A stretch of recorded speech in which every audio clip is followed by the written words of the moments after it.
আসসালামু আলাইকুম এভরিওয়ান, কেমন আছেন সবাই? আশা করি সবাই অনেক ভালো আছেন। আলহামদুলিল্লাহ, আল্লাহর রহমতে আমি অনেক ভালো আছি। তা যারা নতুন আছেন, নতুন জালালি কবুতর পালন করতে চান এবং দেশি কবুতর পালন করতে চান, তাদের জন্য এই ভিডিওটা। তো চলেন শুরু করা যাক।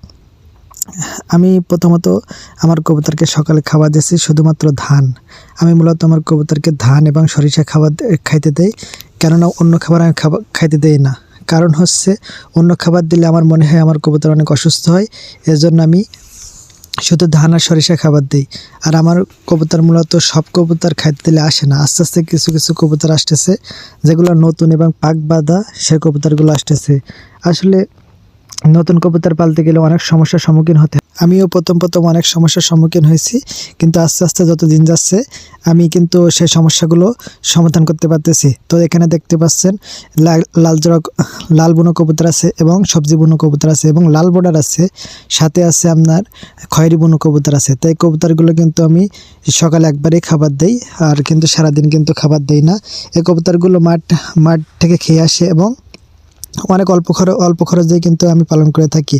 তো যাদের এলাকায় হচ্ছে অনেক বিল আছে, মানে ফাঁকা জায়গা আছে, ধান চাষ হয়, ধান চাষের সময় কিন্তু অনেক ধান কিন্তু মাঠে পড়ে থাকে। এই ধানগুলো কিন্তু আমার এই কবুতর খেয়ে আসে, সে কারণে আমার কিন্তু অনেক খরচ কম হয়। আর এখানে দেখা যাচ্ছে আমার ভাইয়ের অনেক, এই যে সাদা সাদা কবুতরগুলো আমার ভাইয়ের কবুতর, আর এগুলো জালালি কবুতরগুলো সবগুলো আমার। তো এইভাবে কিন্তু আমি পালন করে থাকি। তা চাইলে আপনারাও, যাদের এলাকা বিল এলাকায় সম্ভবত সাধারণত যাদের গ্রাম এলাকায় বাড়ি, তারা কিন্তু চাইলে জালালি কবুতর পালন করতে পারেন। এতে কিন্তু লাভ করা সম্ভব, কেননা এই কবুতর কিন্তু খাবার বাসায় কম দেওয়া লাগে এবং বাচ্চার দাম কিন্তু তুলনামূলক অনেক বেশি। তো চাইলে আপনারা এই জালালি কবুতর পালন করতে পারেন। দেখেন আমার একটা লাল বুনো, সে কিন্তু অনেক ডাকাটাকি শুরু করছে। তো আমি তারে ক্যামেরা বন্দি করে ফেললাম।